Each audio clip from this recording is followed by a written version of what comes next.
Welcome to the Food Junkies Podcast. Here, we aim to provide you with the experience, strength, and hope of professionals actively working on the front lines in the field of food addiction. The purpose of our show is to educate you, the listener, and increase overall awareness about food addiction as a disease with abstinence as the solution.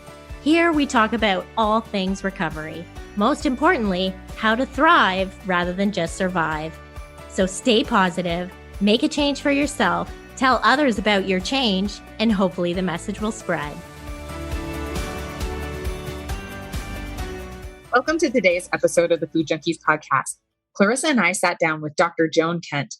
Joan Kent has a Ph.D. in Psychoactive Nutrition. She was the first to document the brain chemical pathways of sugar addiction and explain the sugar-fat seesaw hormonally and chemically. Joan has helped hundreds and hundreds of clients with metabolic conditions, diabetes, hypertension, heart disease, and with inflammation and mood issues. She has written 2 best-selling books, Stronger Than Sugar and The Sugar-Free Workout. We wanted to hear more about her dissertation regarding sugar as a major trigger for both binge eating and cravings, and what it was like to be the first person to outline the neurochemical pathways of addiction to sugar, saturated fat, and white flour more than 20 years ago. We asked her to explain what happens to us when we eat sugar and what that has to do with addiction. We discussed whether fruit addiction and sugar addiction are one and the same. We wanted to know about protein and fiber, volume addiction, carbs and sleep, and of course, we had to know, how do athletes who have sugar addiction fuel their workouts? Welcome, Dr. Kent. Thank you so much for being here, Dr. Kent. Can you please share with us your aha moment that this was sugar addiction, food addiction, whatever you call it? Tell us about that. Give us that story. Okay, here's my aha moment. And I have a feeling it might be different from any other aha moments. I knew I was addicted to sugar before anyone was even talking about it. So I don't have an aha about that. But people were not quitting sugar back then. And here's something that happened that I was completely unprepared for. The first time I quit sugar completely, my energy went through the roof. I felt as if I could do anything. And I didn't know how to deal with that. I was accustomed to being obsessed with food. What I could eat that day, what I couldn't eat that day, what I needed to avoid that day, what I craved, what I was going to crave, and blah, blah, blah, blah, blah, blah, blah. And I had been so stuck in my food problems, I had no idea how to get through the day without those sessions. So as crazy as it seems, and laugh at me if you need to, I ate some sugar. It immediately took away my super high energy and it put me back on familiar ground, feeling the way I had felt most of my life. And the good news was I didn't want to be back there. I didn't like the way I had just made myself feel. The great news was I got back on track and quit again. And yay, the second time I did not sabotage myself when I reached that sugar quitting nirvana stage. So it stuck. Yeah. That's great. Thanks so much for sharing that. We definitely want to hear about your dissertation story regarding sugar as the major trigger for both binge eating and cravings in 1999. What was it like to be the first person to outline the neurochemical pathway of addiction to sugar, saturated fat, and white flour more than 20 years ago? Okay, so it sounds as if we're kind of in the middle of 2 things. Do you want to hear about the dissertation, or do you want me to tell you what it was like being the first person to do that? I'll go either way. I'm fine. You tell me. Please tell us both. We want to hear it all. We do. Both. Gee, you guys are amazing. Okay, absolutely amazing. Okay, so here's my dissertation story, and I will keep this brief because who wants to listen to that? But I set it up with 3 research groups. One was instructed to follow a low-fat diet. One was instructed to follow, and we told them how to do this, and one was a no-sugar diet, and then the third group was a control group. And each group was recording data for their cravings, including what they craved, and how intense the cravings were, and also for their binges, including what they ate and how much they ate when they binged. And the low sugar group started having fewer cravings and less intense cravings, and they also became so strict about what they considered a binge that eating one cookie would be listed in their food log as a binge. Can you imagine? I mean, it went from like some of them in the beginning were putting a circle around the whole page because they felt they were binging the entire day, and they actually were. And then all of a sudden it turned into eating a cookie was a binge. The low-fat group were struggling. Oh my God, they were struggling, and they were struggling with sugar cravings. And I couldn't give them any advice because it was research. And that's when I realized I was really a clinician, because it was absolutely heartbreaking to listen to them struggle, to listen to their struggles and not be able to offer help. I had to keep my mouth shut and just keep recording data. And that was hard for me. So yes, I'm a clinician. I want to help people. So that was the research for my dissertation. I also, in my dissertation, outlined the hormonal and neurochemical factors in the sugar-fat seesaw, which was a phenomenon that was acknowledged in a number of research articles, but never explained, and one or two other things as well, but let's leave it at that. So that was my research. And then Clarissa said, what was it like to be the first person to outline the neurochemical pathway of addiction to sugar? Okay, I started this in 1995, and the research itself was a challenge because of the paucity of research material. Now, even 10 years later, even 2005, there was a lot more stuff around, but back in 1995, there was nothing. And at that time, no one was writing about sugar addiction. It wasn't a thing. In fact, some researchers had written that there was no such thing. So I was reading material that was not directly related to sugar or to sugar addiction. I can remember radio assays were performed on rat brain. And then there I was trying to put that together with articles on psychology, hypoglycemia, food allergies, food sensitivities, alcoholism, and so on. Now you can find 5,000 books. You want to know how to quit sugar? There are 5,000 books around telling you how to do that, but not one existed then. What was even more interesting was that the reactions that people had when I told them what I was studying were, let's say, not very friendly. Okay, most of them smirked at me, and all of them looked me over from head to toe. Yeah, I got the once over, the body scan. They looked me over to see, like I told them I was studying sugar addiction and they wanted to check out my body. And that made me uncomfortable, but what could I do? When I gave presentations, I had many negative and emotional reactions from the audience. People would yell at me from the audience. One of my clients attended a talk of mine and told me afterward how interesting it was to watch the reactions from the back of the room. And I said, you think it's interesting back there? You should see it from up here. You know, the cartoon characters, you've probably seen these in cartoons where somebody's angry. You know, one of the characters is angry and you see daggers coming out of their eyes to show that they're angry. That's what I would see. I would be up in front of the room and the daggers would be coming out of their eyes. I did a presentation for fitness professionals one time, and a woman stood up and yelled, and she did yell. I have the same degree you do, because we both had master's degrees in exercise physiology. And I did not have my Ph.D. at that time. And she said, I have the same degree you do, and you don't know what you're talking about. So this is what it was like. What was it like? That's what it was like, ladies. Has it changed at all these days? I mean, now having your Ph.D. in psychoactive nutrition, that kind of thing, like, how has it changed for you? Well, I think these days, I think everyone knows that sugar is addictive. So nobody argues with that. They really just want information about how to handle it, about how to get rid of the sugar in their lives that is causing so many problems for them. And it's not really in any way the kind of content, what do I want to say? There's a word I'm looking for, but it's just not the confrontational scene that I described for you a little while ago. That just doesn't exist. And yeah, I have people who argue with me, but that's okay. I don't mind if somebody argues. If they want to listen, they want to say, well, I didn't hear it that way. I learned such and such. It's like, okay, that's fine. This is what my research shows, and that's what your research shows. And, we're good. But it's not at all. People tell me I don't know what I'm talking about. Yeah. So you don't find... Yeah, no, it is very interesting. And what I'm wondering is, do you find other eating disorder, not that you're an eating disorder specialist, but like eating disorder nutritionists, therapists, do you ever find that they get contentious about, when it comes to food addiction and what comes, or sugar addiction and what comes with the treatment of that? I mean, do you ever have pushback from those folks? Actually, I kind of do. One guy was describing, he was teaching the class and I was just taking the class. And he was talking about how the client he was working with claimed that, I'm trying to think of the way he said it, claimed that she was having a problem and around 4:00, she just couldn't handle it anymore, or she just gave in. And he said she claimed that something made her just eat cookies at that time.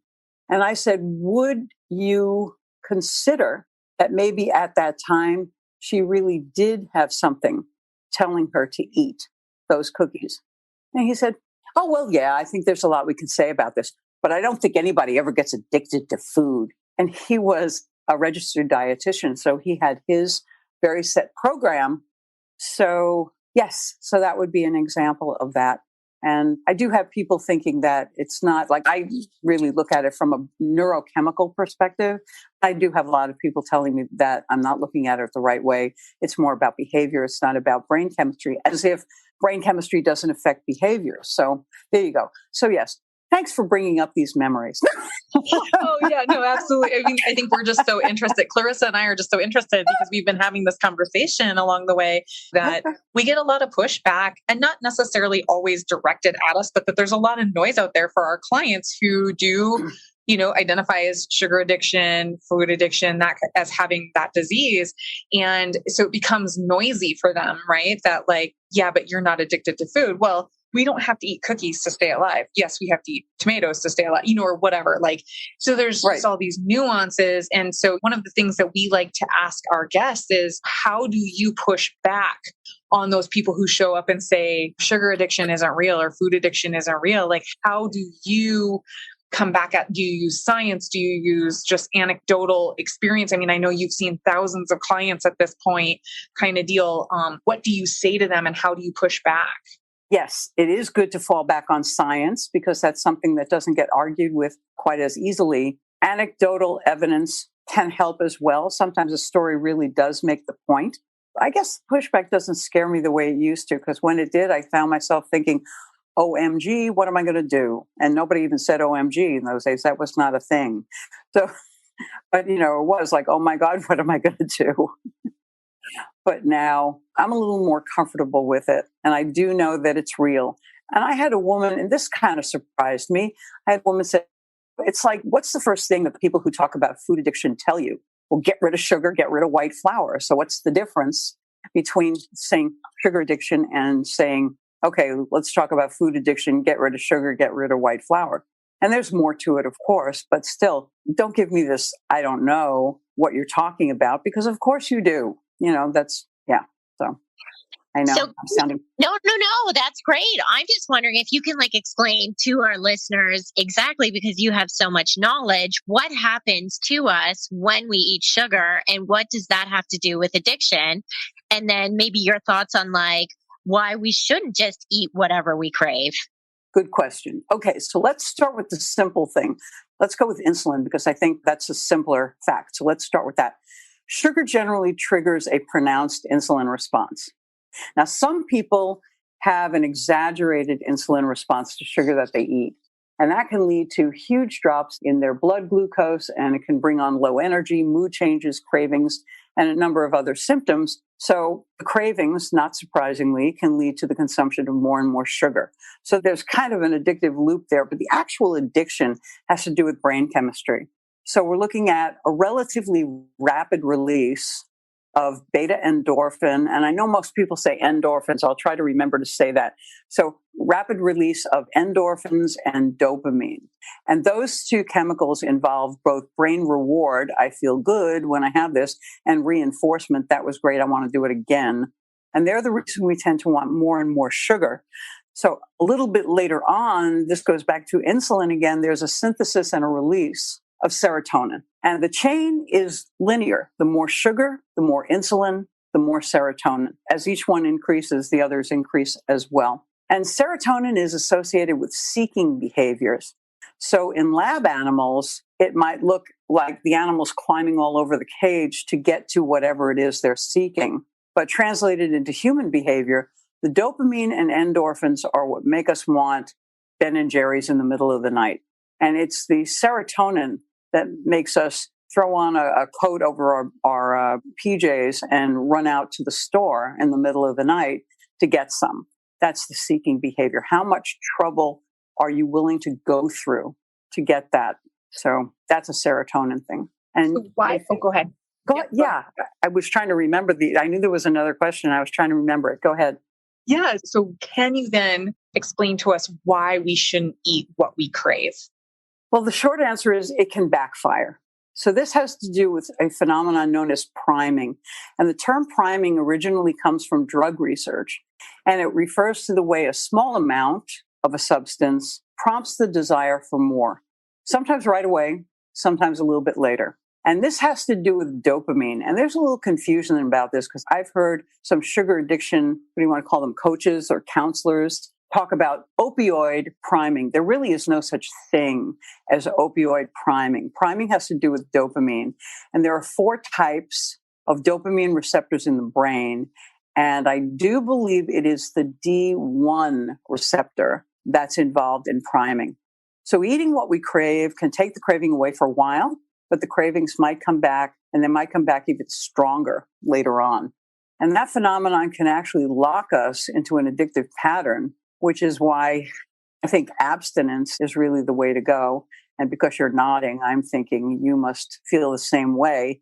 Abstinence works best because it gets us away from priming and other things. Absolutely. Thank you so much for explaining that, like getting that locked in and why it's that priming behavior. And it's just like that repeated thing and it gets bigger and bigger each time, right? Like the desire becomes louder each time. Louder. Mm-hmm. Yeah, for sure. Well said. So we are super interested in protein and fiber. We recently talked to David Wist, who's like Team Fiber Gang, and we just interviewed Dr. Ted Naiman yesterday, who's all about prioritizing protein. And so we're really interested in your take on these things. So what protein imposters should we steer clear of? And how do you help your clients get adequate protein? And what are the best foods for fiber? And how do you help your clients get enough fiber? So basically, what are the best sources of protein and fiber? And how do you help people get enough of them? And what should we be steering clear of? That's a lot of questions. Okay. Yeah. Okay. That's okay. That's okay. Let me wade through those. You can help me if I forget something, and I probably will. But protein imposters, I don't know if that's a widely used term. I made it up one day to describe foods that people think of as protein foods that are really not protein. So things like nuts or quinoa, or sometimes even beans. And I'm not suggesting that we steer clear of them. I think that was the phrase you used.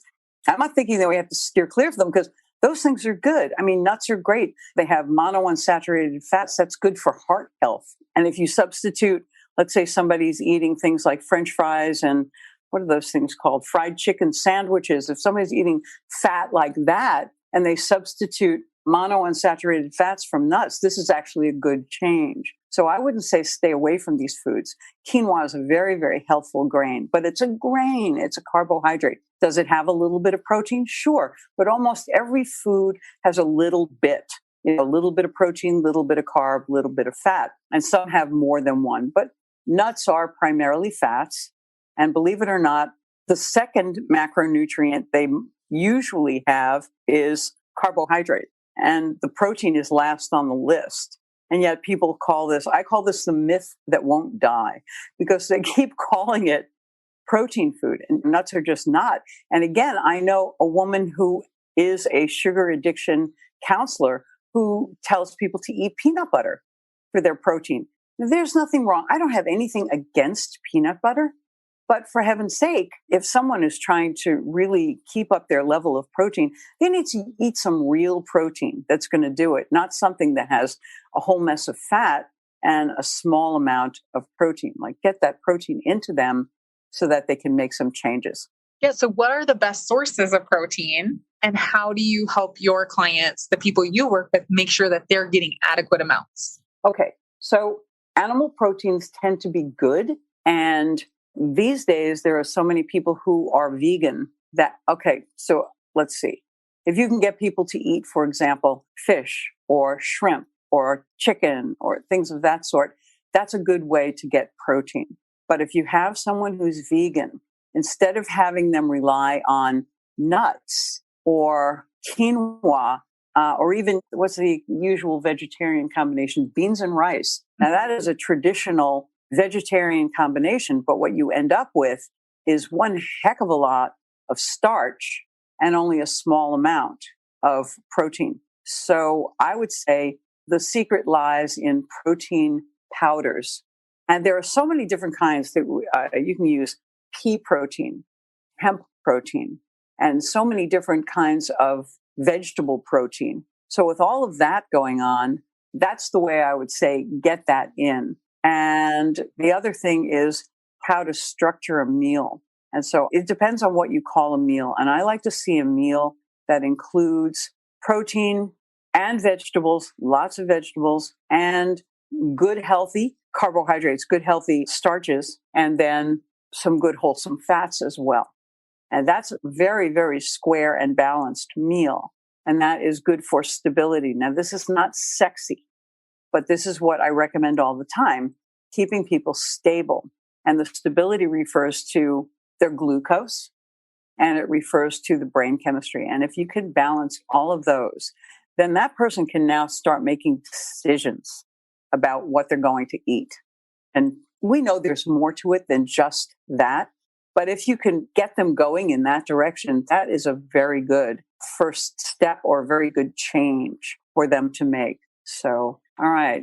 Yeah, no, now so Clarissa and I have had the honor of hearing you speak specifically on serotonin before, and some of the questions that had come up where you really talked about how starches really help with the production of serotonin and that kind of thing. Now, does fiber play a role in like a protective measure with those starches and those of us who have sugar or food addiction where it could cue or trigger some of those like sweet seeking or like, do you know what I mean? Like some of those craving behaviors that can come. Does fiber at all play a role in a protective way there? Or am I completely out in left field with that?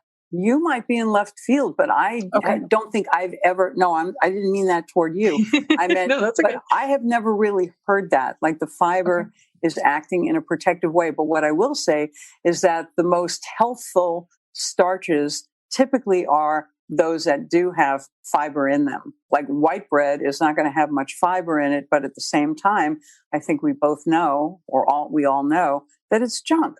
So the fiber can usually come together with the most healthful starches. And I hope that does answer your question. Yeah. So what would be some good examples of good healthful starches then for somebody who might be listening to this, who needs to know like how to make better choices for themselves?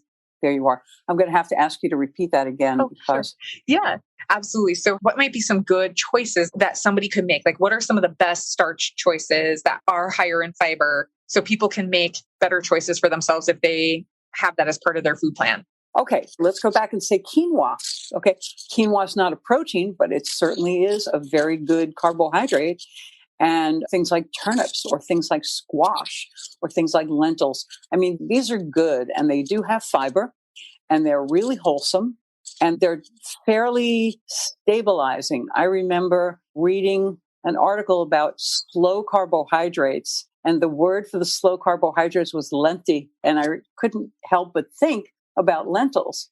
I was like, yeah, that's exactly right. That's perfect. Just slow. So they're not going to cause the glucose to rise in a rush. And as a result, they're not going to trigger a huge influx of insulin. So those are the things that can cause problems. So yeah, good question.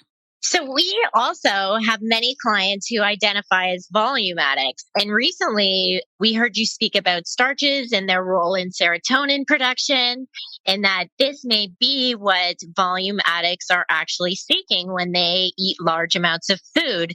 Can you just explain to our listeners more about that and what may be something you would be like suggest for them to start? Like, how would you work with someone who struggles with volume? Okay, first of all, that I will call it the serotonin feeling.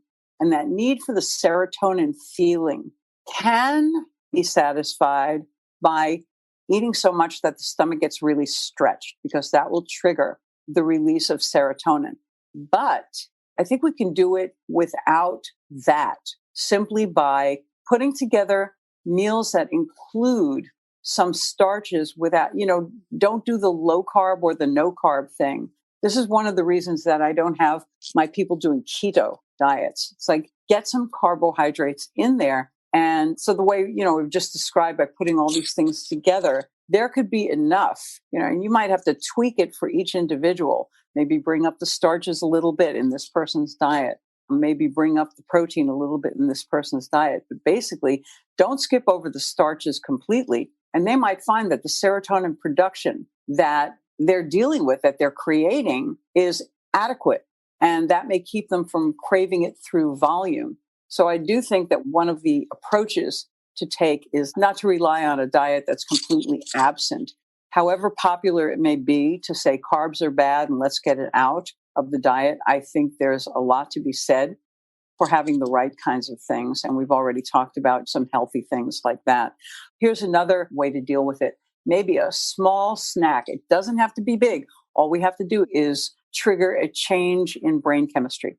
So a small snack of starch about maybe 70 to 90 minutes before bed, that may help just give them that serotonin feeling. Or let's say you have a client who knows she wants to feel that serotonin feeling at a certain time of the day. Let's just say at dinner. It doesn't have to be at dinner. Well, follow that plate format that I was talking about before. Maybe I can give you a fuller example of that, a fuller description of that. But cut way down on the protein, or use turkey as the protein. And then, because that's going to bring in lots of tryptophan, and that person can get that serotonin feeling without having to go for high volume. So those would be my suggestions. That's amazing. And I'm going to let Clarissa ask you about the athletes that you work with and keeping them sugar-free. But before she does that, I want to know if you would speak to us about how fruit addiction, sorry if I'm not enunciating there for my listeners, fruit addiction can become the new sugar addiction. Will you speak about a little bit about why raw food diet may not mix with sugar addiction, and what is the smarter way to do those things, raw foods, fruits, that kind of thing? Can you speak to that piece of it? Because there's such a debate, do fruit, no fruit, and there's got to be a middle ground here. Help us out, will you, Dr. Kent? Thank you. Yes, I would be happy to, and I appreciate the question. So let's see. Fruit is sugar. There's no doubt about it. And the sugar in fruit is fructose. As a matter of fact, that's kind of a nasty sugar. Sucrose, which is table sugar, is junk, and everybody knows it. But it's made up of half fructose and half glucose.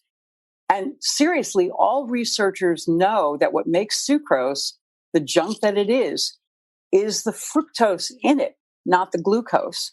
So this is one reason I never worry if my clients don't eat fruit. I don't eat much fruit. Fine. Right. Eat the vegetables.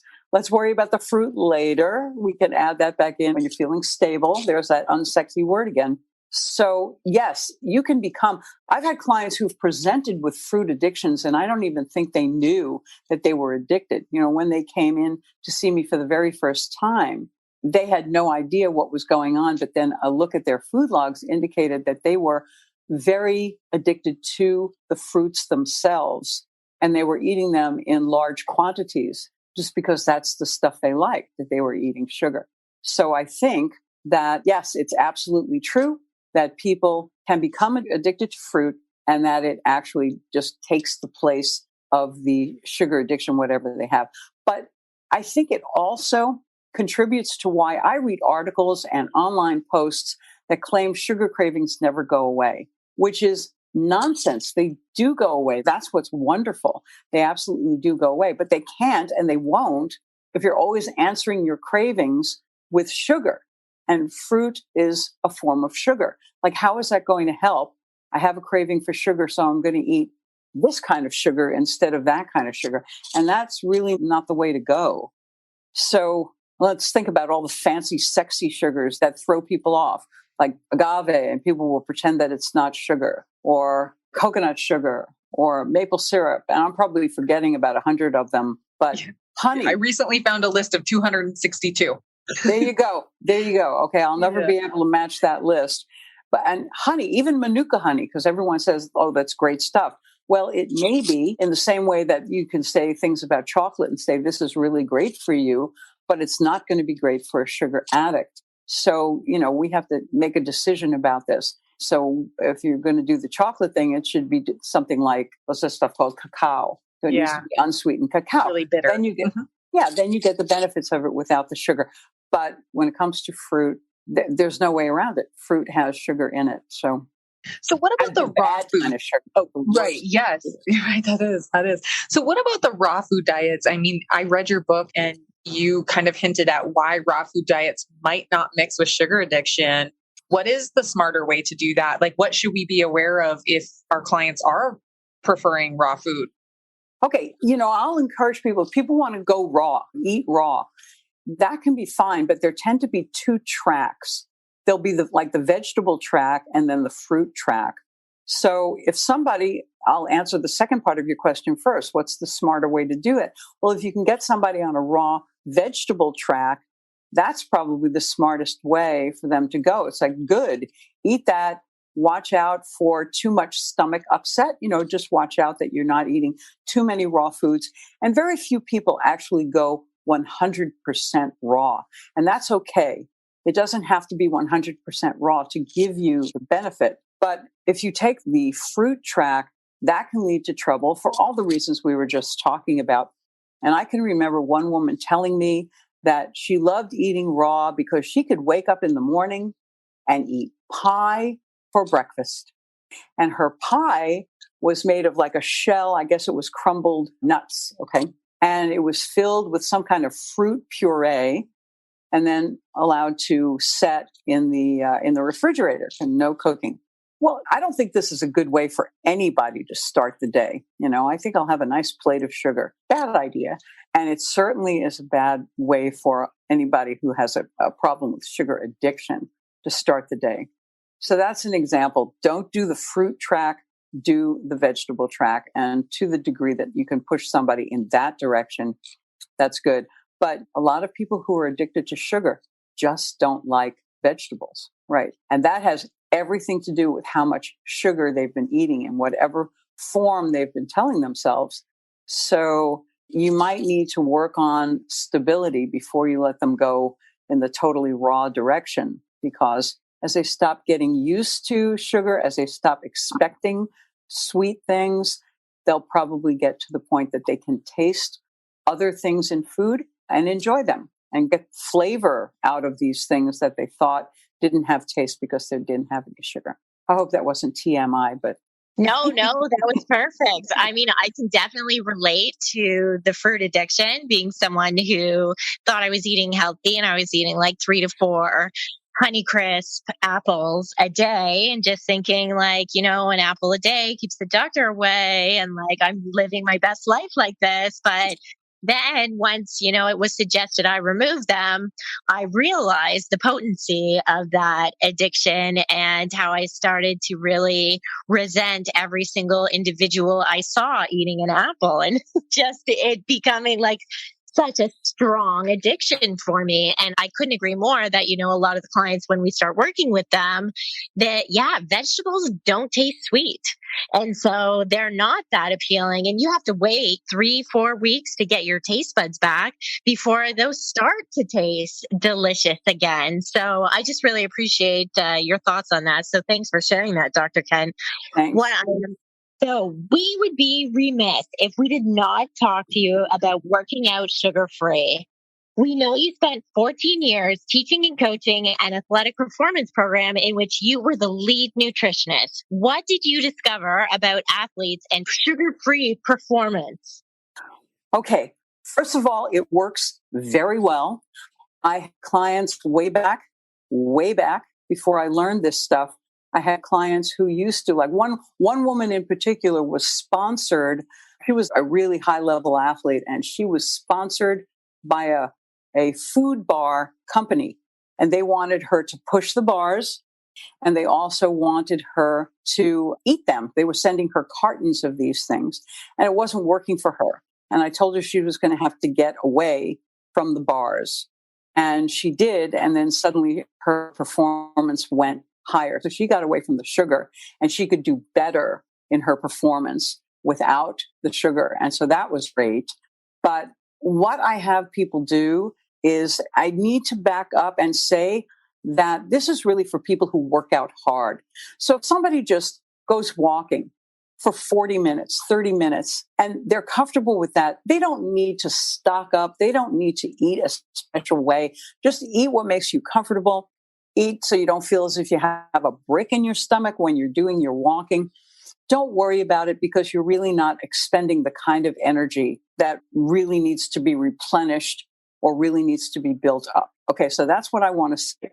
Now, having said that, I'll say for those people who work out hard, increase the starches and the healthful fats a little bit, but still work with that kind of plate. You know what? I bet this is like the silliest thing, but I think this is a really good recommendation. I have a book called The Sugar-Free Workout. It's only $2.99. It basically has recipes and different things that you can use. I had one go-to meal when I was in this athletic training program that used oatmeal. But some people don't like oatmeal, and some people really don't want to start anything with any kind of grain. So I came up with another version of it that involved two different types of squash, butternut squash and kabosh. And you could kind of mash them together with a potato masher, and it really worked well. And then you don't have to use the grains that you don't want or anything like that. It just worked really well. So you would puree together or mash together two kinds of squash? Yes. So they were already cooked the way I would normally cook squash. Okay. Any way you want, put them in the oven, do whatever the heck you want, get them cooked, and then scrape them out of the skin, get rid of the seeds, and use a potato masher to mash them together. And actually, it tastes pretty good.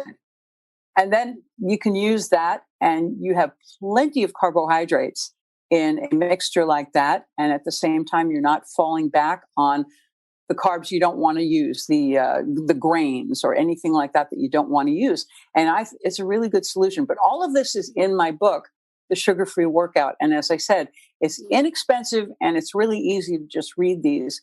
So there are variations on that as well. And there you go. Thank you. No, I think that's a really great suggestion. Not only should they read your book, but also, you giving that to people, I think is just nice for listeners to be able to say like, yeah, I don't enjoy oatmeal, but I could try this other thing. So Clarissa and I have talked to a lot of people about this, where these camps kind of develop, right? Like there's eating disorder camp and food addiction camp. There's carnivore and there's vegan. There's team fruit, no fruit, team fiber, no fiber. And what we have found in talking to people is that oftentimes these dichotomies or these camps really hide sugar or food addiction. So can you tell us what athletics and sugar have in common? And do you think that workouts can hide a sugar addiction? I do think that workouts can hide a sugar addiction. But what I'm going to say about this, I'm once again talking about people who tend to be athletes rather than the person who's very comfortable just going out for a daily walk, and that's what their exercise is, and they're comfortable with that. Okay, so when you do athletic performance, and Clarissa may know about this because she says she considers herself an athlete. So if you do performance athletics, you know that it can bring up all kinds of anxiety. Am I going to be able to perform at this level, at the level that I did yesterday or last time or whenever it was? Am I going to be able to do the things I think I should do? Am I going to be able to handle it? Am I going to be able to handle the discomfort? Will I be able to handle the pain? And all of those things come up. And at the same time, if you think about being addicted to sugar and quitting sugar, it's when we quit that all that craziness comes up, all the noise in your head comes up, because now you have cravings that you're dealing with and some anxiety. Will I be able to stay off it? Will I be able to find a way around this? Will I be able to fuel myself without using the junk? And all of these things are good. So there's a similarity in that regard. And to clear the noise in your head, in both cases, the goal is to become non-reactive to the pain of the exercise, to become non-reactive to the pain of quitting sugar, so that you can get to the point that you look at sugar, just staring at a plate of brownies, staring you full in the face and literally have no reaction to it. It's like, that's a plate of brownies. I don't eat brownies. And you're moving right along. And it doesn't have you go, oh, I want the brownies, but I can't have the brownies. And I want the brownies and I can't have the brownies. And there's no white knuckling and there's no vacillating back and forth. So that's what I meant when I said athletic performance and sugar addiction can have something in common. And now let's go. I think you said how someone can use workouts to hide their sugar addiction. Well, Yeah. especially if they're in a very robust program. Once again, they're not just going for a walk for their exercise, but they're doing a really tough program. So it looks as if they really care, doesn't it? Why would somebody sign up for this really tough program if they didn't really care? But it doesn't necessarily mean they do care. What it can mean is that they've just found a way around it. They found a way to make it look as if they're really into it. And yet it involves some time and it involves some persistence. It involves some glucose. It involves some brain chemistry. And the whole idea is to get this stabilized so that they're making decisions instead of reacting. But the point is they play games. And this is not a nice thing. Doesn't sound like a nice thing to say. But seriously, they'll play games. They'll say, oh, well, I need more specific information. And then you do that. And they'll say, well, no, I need it tailor-made for me. And right. And then even that, then you do that. And that's not enough. Well, I don't really know what I should be eating, every minute of every day. Give me. And every single time you take a step with them along this BS pathway, it's never enough. And then they want something else and they want something more. And they act as if their program hasn't begun because you haven't made it as specific as they are asking for. Yeah. And it's all just BS. No, it's never going to be specific enough for them because then they'll find something else that they want. Give them that and they'll ask for something else. Mm-hmm. Give them this other thing and they'll ask for something else. So that's what I mean by using the workouts to hide. And yet they'll be training really well. They'll show up for all the trainings and they never miss those. But when it comes to the food, it's a smokescreen. Yeah. And I'm also thinking about a couple people that I've worked with over the course of the last few years where they are personal trainers and they work out when their clients work out. So they're working out 4 or 5 hours a day and they're in great shape. They're working out long hours, but then they're binging on candy and sweets and that kind of thing. Do you ever come across that kind of thing, where it's hidden, right? Because they look good, right? They don't seem to have a weight problem. People aren't seeing them overeat at meals. It's really this like hidden binging on the candy, the ice cream, whatever in the dark after hours. And have you ever worked with somebody in that position? And if so, like, what is kind of like what would you say to them to make that behavior change? Okay. So I don't think I can say I've worked with a fitness professional who's doing that. I have seen it, but I have never worked with somebody. Nobody has ever asked me how to handle it. But I have seen regular clients who will use all kinds of shenanigans. It's a good word. All kinds of shenanigans to cover up the junk that they're eating and I don't know, basically cast the light in the wrong direction so that we don't notice what they're doing. I think it would have to be backing them into a corner and saying, it's time to commit. What do you want? There is absolutely no shame in saying, I don't want to quit sugar. There's no shame in that. Okay, that's not what you want. It is okay not to want to quit sugar, right? And so if that's not what they want, then why do we need to push them in any direction? You're good. Keep on doing what you're doing. You're good. So they need to commit. They need to be clear, crystal clear on what they really want. And then you can show them how to get it. But as long as there is this smokescreen, as long as there is all of this BS that's making them look as if they're doing it one way, when in reality, as you just pointed out, behind the scenes, when no one can see them, they're sneaking the food. And of course, it's not about weight. And a lot of people think fitness is all about weight. And when people start talking to me about that, I just think about the Challenged Athletes Foundation. And those people, these are people with missing limbs, missing arms, missing legs, and in some cases, both. And I'm probably going to start crying when I say this. It doesn't really matter. The point is, they're more okay with their bodies than most of us are with ours.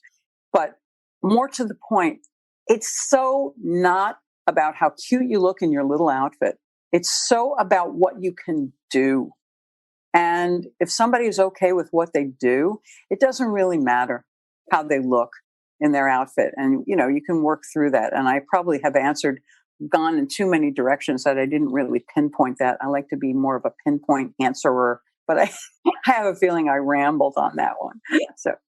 No, that was great. I mean, I could definitely identify as someone who was up to those shenanigans, working out several hours of the day in order to compensate for the sugar addiction that I wasn't really ready to address at that time, right? So, yes. Eating really well during the day, because obviously I didn't want it to affect my fitness, but then just like giving myself more permission to consume the sugary foods in the evening, because now I'm probably in a calorie deficit and I definitely deserve some of this, and it'll be fine, and I'll stop doing this tomorrow. So I agree with you. I think there is so much BS that goes on, and I think the biggest question that we need to look at in these situations is, do you have any peace surrounding this cycle that you're in right now? Because what that is not enjoyable at all. You are working out all day and binging all evening, and it eventually becomes impossible to maintain, like any kind of functional alcoholic, right? It's like that functional sugar addict. Exactly. So I really appreciated your answer on that, Joan. So can you tell us what's next for you? Where can our listeners find you? Oh, okay. Let's see. You can go to my website, which is lastresortnutrition.com.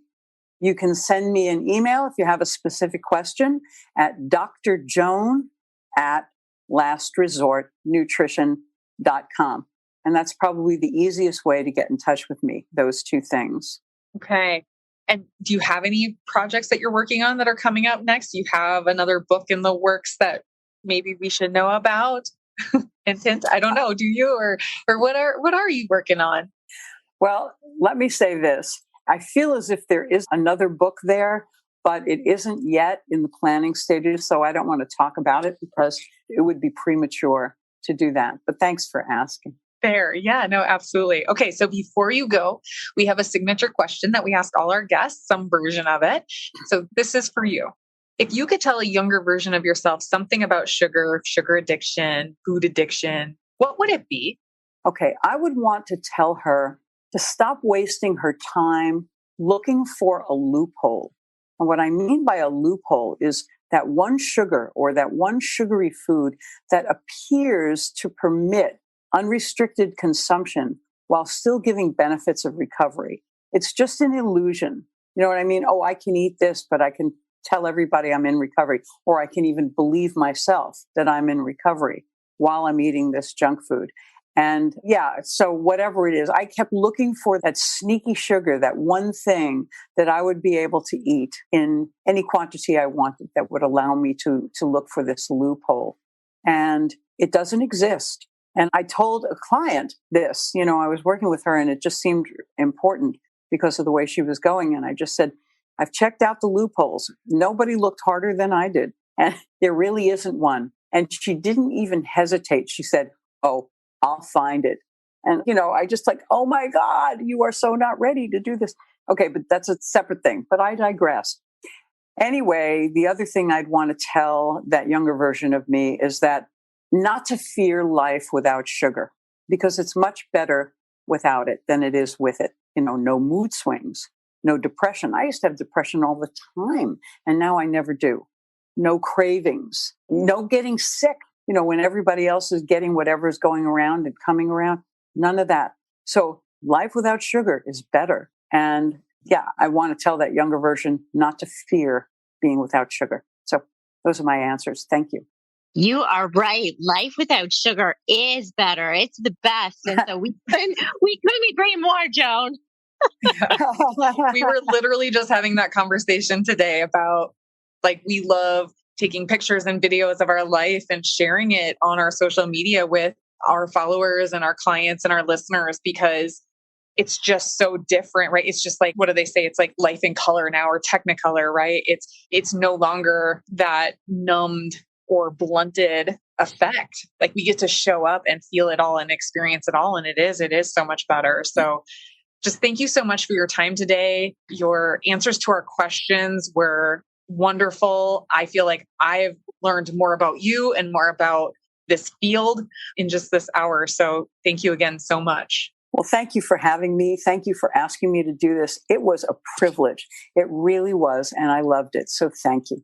Awesome. Thanks so much. Have a great day. You too. Take care. Thanks for joining us this week on Food Junkies, Recovery from Food Addiction. Make sure to join our Facebook group, Sugar Free for Life support group, I'm Sweet Enough. You can subscribe to our show in iTunes or Stitchers. That way you'll never miss an episode. While you're at it, if you found value in this show, we'd appreciate a rating on iTunes. Or if you'd simply tell a friend about the show, that would help us out too. Don't forget to pick up your copy of Dr. Tarman's book, Food Junkies, which is available on Amazon. If you have any additional questions, both Molly and Clarissa are food addiction professionals and work one-on-one with clients. You can find their websites and email addresses in the show notes. Be sure to tune in every Friday when our new episodes drop. As Vera loves to say, the power is ours.